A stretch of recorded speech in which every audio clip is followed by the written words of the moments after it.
Managing Director and Principal Trainer for the Hill Consultancy. So welcome to this webinar and thank you for taking the time to watch this. Over the course of this webinar, what I would like to do for you is to deliver a 3-step strategy for you to help you to influence people, strengthen your relationships, and achieve your goals. But before I do that, let's just explore what we mean by leadership, by management, and NLP. Management is concerned with the control and the organization of process and systems. Leadership is concerned with the influence of the people that utilize process and systems to ensure optimal control and organization. So what do I mean by NLP? NLP has been around since the 1970s and it stands for Neuro-Linguistic Programming. And for the last 40 years, it's been both understood and misunderstood. It's been used and misused. But what is it at the end of the day? Well, NLP, as far as a clear definition is concerned, is quite simply the art and science of human behavior and communication. And when applied ethically and responsibly, it can get for you optimal results in the workplace as well as in your personal life. NLP offers you the opportunity to uncover those unconscious strategies that you use for your thinking, for your attitude, your behavior, your communication, as well as designing brand new strategies. And because of the neutrality of NLP, it can be applied in all areas where personal, professional, or business excellence is required. Okay, so what are you going to learn in this webinar, and what will you learn on our training courses that will be different to what else is available on the internet? Well, what we've done in the Hill Consultancy is we have taken classic leadership models and the advanced models from the world of NLP and brought them together for you in order to create for you NLP training programs which are exclusively designed for your leadership development. You see, I work with clients that want to develop self-management skills, conflict management, advanced communication, emotional intelligence, performance management, and change management, because they have challenges with people in the workplace who exhibit difficult behavior. They have goals that need to be realized and they're just falling short of the target. They have teams which are not compliant, let alone enthusiastic. So if you are at a place where your team, your organization has just hit a brick wall, then you are going to need strategies to help you to get to where you need to get to. Before I actually work with any clients, and before I would even work with you, I would always want to know not only where you need to get to, but also where you are now. Use this metaphor as an example. If you came to me asking for directions to Southampton, and I gave you directions to Southampton thinking that you are in New York, when you're in Cape Town, you're never going to get there. So in NLP, we contrast these two states as present states, that's where you are now, and desired states, that's where you want to be.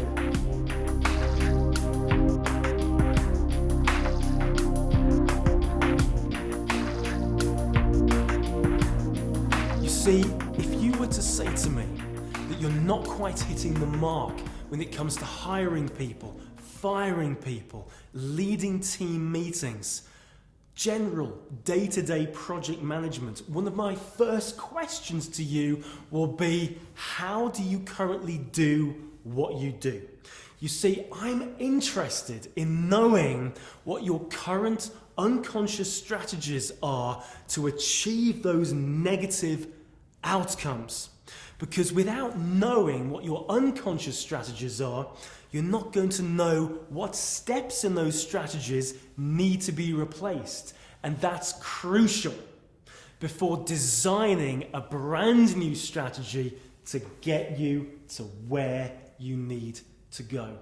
You see, whether you are getting what you want or what you don't want, you will nevertheless be using a strategy, conscious or unconscious, to achieve those outcomes, be it a negative outcome or a positive outcome. So we need to work together to find out what it is that you're doing well and what it is that still needs improvement. Consider the answers to these 3 questions. Question number 1, what are the big projects that you're currently working on? Question number 2, what are the challenges that you face on these current projects? And question number 3, what happens as a result of those current challenges? Take time out now and consider the answers to these questions. Put this webinar on pause. Now, of course, those 3 questions aren't going to help you to elicit your strategy, but they will at least begin to shine a light on where you are now, before shining a light on where you need to get to. So, as we move into the phase of looking at where you need to get to, let me ask you a question. What do you think it is that causes people, some people, to get ahead and stay ahead, whilst other people just accept mediocrity? Because you can take somebody and they appear at surface level to have all the right qualities, all the right skills, they've been to the right college and university, and yet they're just not producing the results. And yet you can take someone with 0 commercial experience, they're fresh out of university, and they are just outstripping everyone else in the workplace. They're smashing through targets, they're winning friends and influencing people like there's no tomorrow. What does this say to you? Well, I'll tell you what it says to me, that success in the workplace, high productivity in the workplace does not always come down to capability. Quite often it comes down to a matter of will and desire. Okay, so now that you've shed a little more light on your present state, let's just take a look at that desired state, that place that you want to get to. And I promised you at the beginning of this webinar that I would share with you a 3-step strategy to help you to influence people, to strengthen relationships, and to achieve your goals. Now, of course, we're limited on time, and I would love you to come to one of our training courses to explore this much further. But for now, this 3-step strategy, use in the workplace, and you will begin to get results immediately. Step number 1 is define your outcome. What do I mean by define your outcome? You see, goals, no matter how big, no matter how small, need to start with getting clarity, knowing specifically what it is that you want, and broken down into bite-sized chunks and components so it becomes manageable. Have you ever started a project and halfway towards its attainment asked yourself, why am I doing this again? Why have I just invested all this time, all this money and all these resources on a project and I'm not 100% sold on the concept? Have you ever done that? Many of my clients I know have. You may have invested only a few hours. You may have invested only a few pounds and only a few members of your team, but nevertheless, it's still time wasted if you haven't defined your outcome at the outset and sold the concept to yourself. far better to do as Stephen Covey recommends and to begin the goal with the end in mind.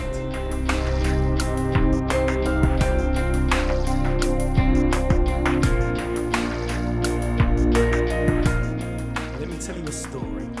Early in 2008, we saw the opening to the Rugby Six Nations. This is where England played Wales in one of the most confusing games in recent years. By the end of the first half, England were up 19 points to 6. And yet by the end of the second half, England were still at 19 points, but had given the game away to Wales, who now had 26 points. At the time of the game, the England coach was Brian Ashton, and Brian Ashton was interviewed.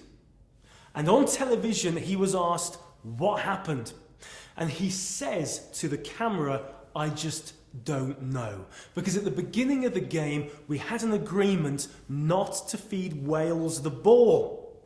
And he says that he endorsed that sentiment at the end of the first half by saying, just don't feed Wales the ball. What had been so successful in that first half just got thrown out of the window in the second. You see, to me as a trainer, I find this utterly interesting because what Brian Ashton is doing here is setting for both himself and for his team what's called a negative outcome. He's also using what is called a negative command. You see, the reason why this story is so interesting to us as leaders is because when I ever work with my clients and ask them what it is that they want, they will proceed to give me a whole list of things that they don't want. They will tell me they don't want to fight fires anymore. They don't want to fall behind in productivity. They don't want to be in conflict anymore with John or with Sarah. They don't want to miss the deadline on this project. The trouble is with these statements is that they are all negative outcomes.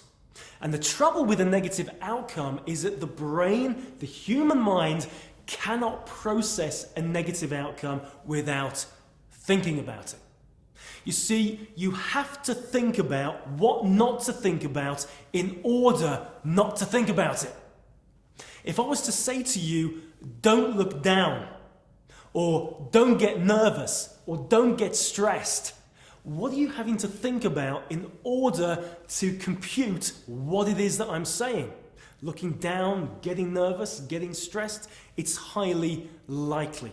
You see, what Brian Ashton did was he set for himself and for his team a negative outcome by saying not to feed Wales the ball. He then endorsed that statement by using a negative command by saying, don't feed them the ball at half time.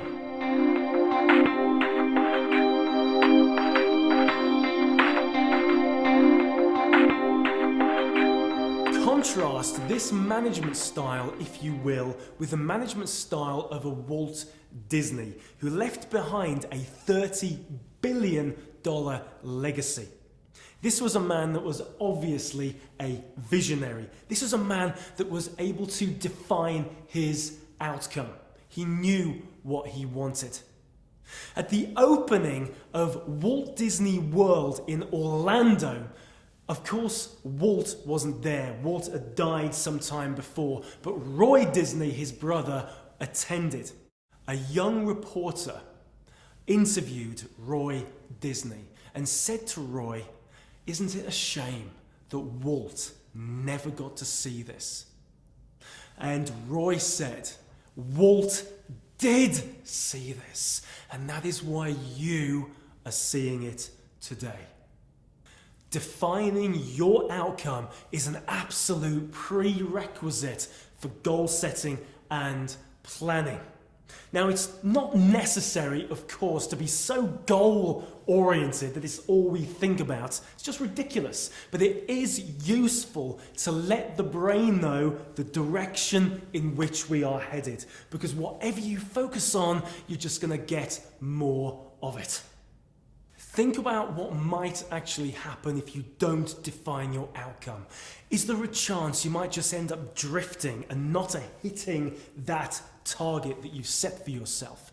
Because if you drift, there's a chance also that you may just end up getting caught up in the current ideas, current trends, current opinions. And the trouble with that is that if the current is strong enough, it may just end up dragging you under.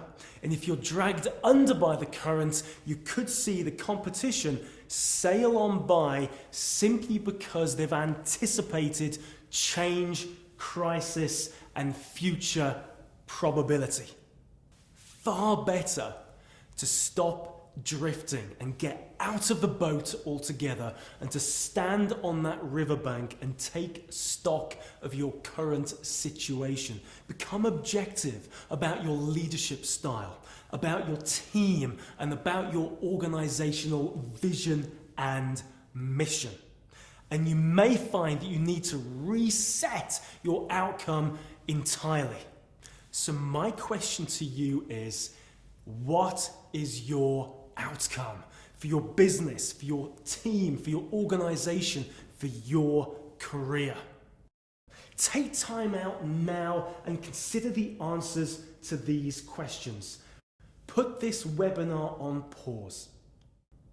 Now, over the years, in fact since 1996, my clients have told me of the challenges that they face day to day in the workplace, as leaders, as managers, and as business owners. And they've also shared with me some of the skill sets that they need to overcome some of those challenges. I have placed these common skills into two defined categories. One of self-management and one of conflict management. So you could see this in actual fact as the management of self and the management of others. So what do I mean then by self-management? Well, we could be looking at such things like time management, planning, goal setting, strategy, problem solving, creative thinking. And what about conflict management? Well, conflict management could be dealing with difficult behavior and learning to manage that difficult behavior. It might be a need to develop some of the softer skills such as communication skills and interpersonal skills. It may be a need for developing stress management. Also within this same category, we could include the need for persuasion and influence, understanding non-verbal communication such as body language. And what about negotiation or even delegation in regards to how to give and receive feedback? So what I would like you to do is to consider the answers to these three questions. Number one, what skills do you need to overcome your short-term challenges? Number two, what skills do you need to achieve your long-term professional goals? And finally, number three, which are the top three most important skills that you need to develop? Take time out now and consider the answers to these questions. Put this webinar on pause. Okay, so you've now defined your outcome. So let's go to step 2 in our strategy for influencing people, strengthening relationships, and achieving your goals. Step 2 is simply this: take decisive action. You see, there are many leaders, managers, or business owners that have defined their outcomes. They do know what they want versus what it is that they don't want. But the trouble is, they stick the projects or the goals or the outcomes on the back burner. And the reason for this is the moment that we get into the workplace, what happens? We're bombarded with emails, client briefs land on the desk, the telephone rings, the door opens into our office, and we get distracted, interrupted, and so begins the working day. The problem with projects left on the back burner is they only end up cooking up procrastination. Now, are you familiar with this dish? Would you like some more salt and pepper with that, perhaps? So what is it that causes some people to procrastinate? You see, if you have more pain associated with your strategy than pleasure associated with your outcome, it's likely that you will experience procrastination.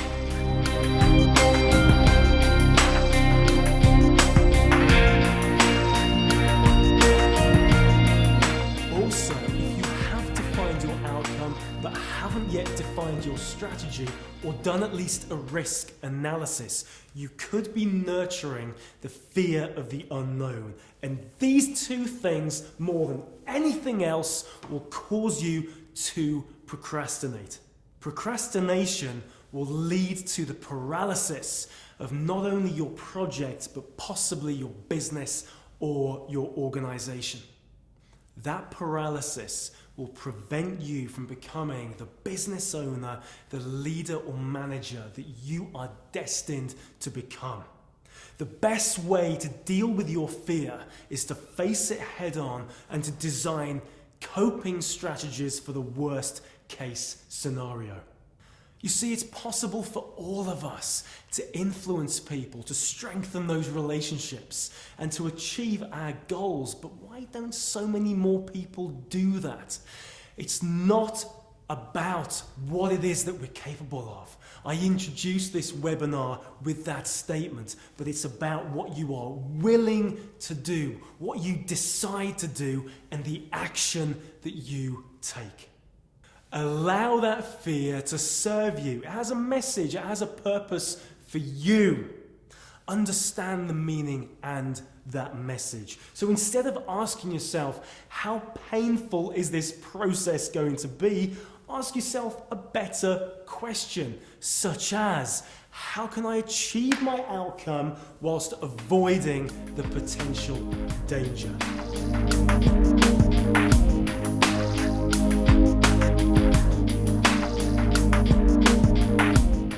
Why do you think I put decisive in step number 2? Well, think about it. Have you ever embarked on a journey and started a project and taken 1, 2, 3 steps forward and then 1, 2 steps back? If you have, you're not alone. Many people do this. Imagine as if you are standing beneath an apple tree. I'm just going to use a metaphor for you. Imagine you are looking at an array of juicy fruit. What do you do once you've chosen that apple that you want to eat? Think about it. What do you do in your mind's eye to all those other apples? You delete them. You're no longer needing to think about them, right? Because you've chosen the apple that you want to eat. You see, decision is choice deletion.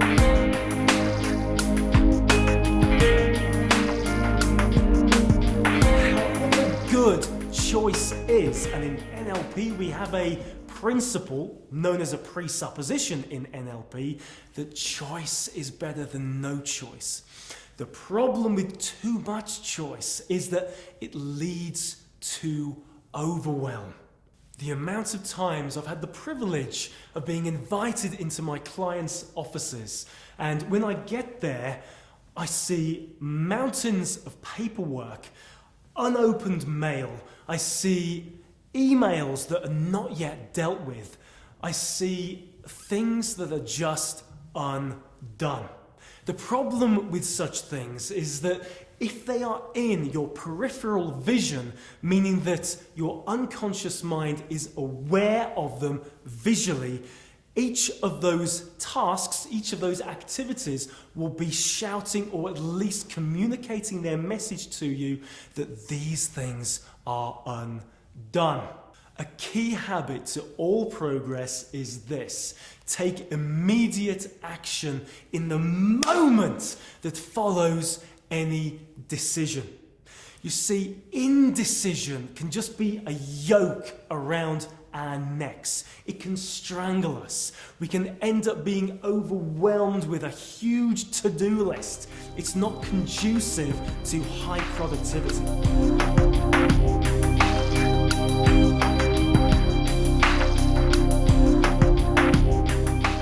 When in receipt of a new call to action or an instruction or just new information, do these three things. Either do it, which means take action now, respond immediately to the instructions given, or file it, take action later, but choose at least not to do it now and do it at a future time. Or bin it.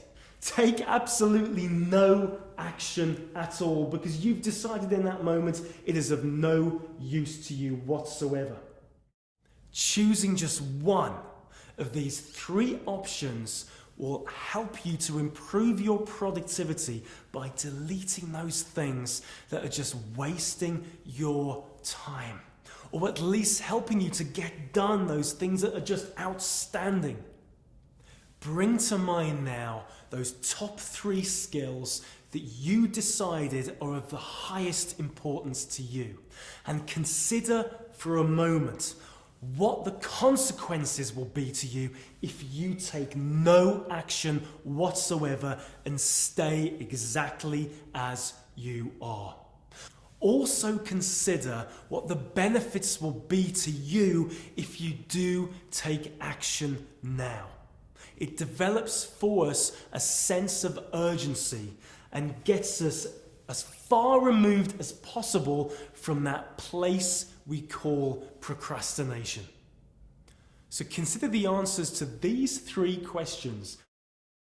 What are the benefits of taking action now? What are the consequences of inaction? And what action are you committed to taking today? Take time out now and consider the answers to these questions. Put this webinar on pause. Okay, so you've defined your outcome. You know what it is that you want in terms of developing yourself professionally as a leader, manager, or business owner. You're committed now to taking decisive action. Is there a third step? Oh yes. Step number 3 is develop flexibility. Let me ask you, have your previous strategies for leadership and management development helped you to achieve high productivity, or have they caused you, occasionally at least, to get caught up in process and procedure? Let me explain to you what I mean. The renowned French naturalist Jean-Henri Faber once conducted an experiment with processionary caterpillars. Now, a processionary caterpillar moves through the pine forest in search of pine needles, its food, and it derives its name from following a lead caterpillar. Yes, there's even leadership in the world of insects. Now, what Faber did was this. He took hundreds of processionary caterpillars from the pine forest and brought them into his laboratory for an experiment. He placed each one in a perfect circle around a huge flower pot just to see if they would stay in procession, each one following the lead caterpillar. Now, Faber hypothesized that these caterpillars would eventually realize what was going on, and one of them at least would break free from the circle and move to the center of this flower pot where Faber had placed their food, the pine needles. No such thing happened. Instead, these caterpillars, just conditioned by habit and instinct for 7 days straight, moved around this flower pot one after the other until finally they just dropped dead of utter exhaustion. What, of course, they were doing was just employing a strategy that they had always used. They simply confused activity for accomplishment. Now, of course, we're not insects, but have we ever made this mistake? Have you ever come away from the workplace tired, exhausted, knowing that you've had a totally busy day? But what have you accomplished? What have you actually done that's helped you to get 1 step or 10 steps or 100 steps closer to your goal or to your desired state? Remember this: if the strategy does not work, change it. Whatever strategy, if the project, if the plan is not coming to pass, if it's not working out, become objective about what it is that you're doing and evaluate the steps in the strategy. Pull out the things that are absolutely no good. Reinvent the strategy. You may even decide that you have to go back to the drawing board as far as the strategy is concerned, not so the outcome. Just because the strategy doesn't work doesn't mean to say the outcome cannot be fulfilled. If the strategy doesn't work, then change it.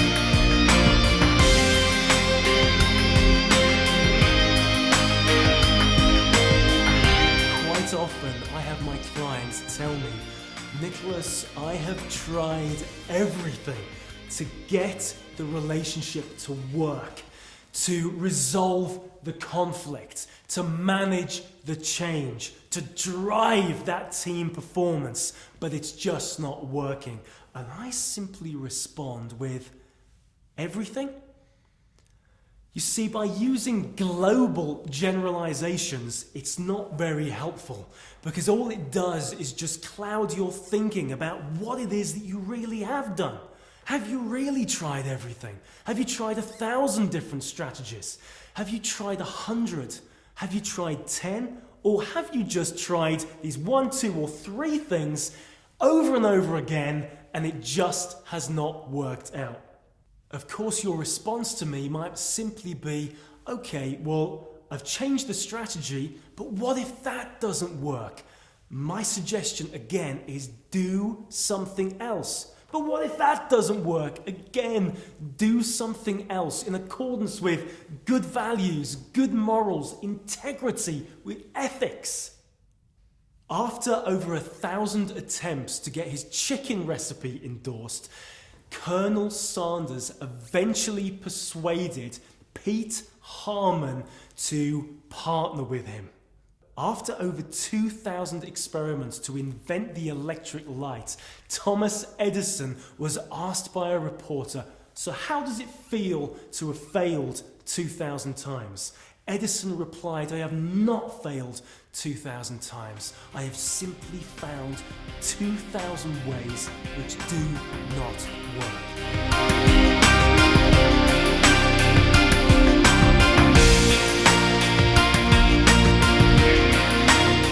Useful sometimes to consider that there is no failure, only feedback, because in times where our communication has failed, our behavior has failed, our projects, our plans have seemingly failed, to then ask ourselves, okay, perhaps we haven't failed, and perhaps we can just learn from this. So what can we do differently next time? Bring to mind now those top 3 skills that you decided are of the highest importance to you. Consider the answers to these 3 questions. Number 1, what are you currently doing that is working? Number 2, what are you currently doing that isn't working? And number 3, what habits are you no longer willing to tolerate? Take time out now and consider the answers to these questions. Put this webinar on pause.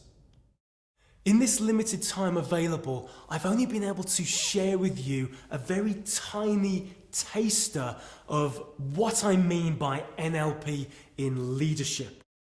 So in summary, as promised, here is your 3-step strategy.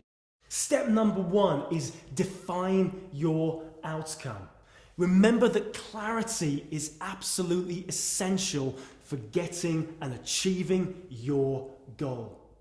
Step number 2, take decisive action. Understand that you need to make a decision to achieve your outcome, and that decision is choice deletion. Stay focused on the task at hand and eliminate those distractions.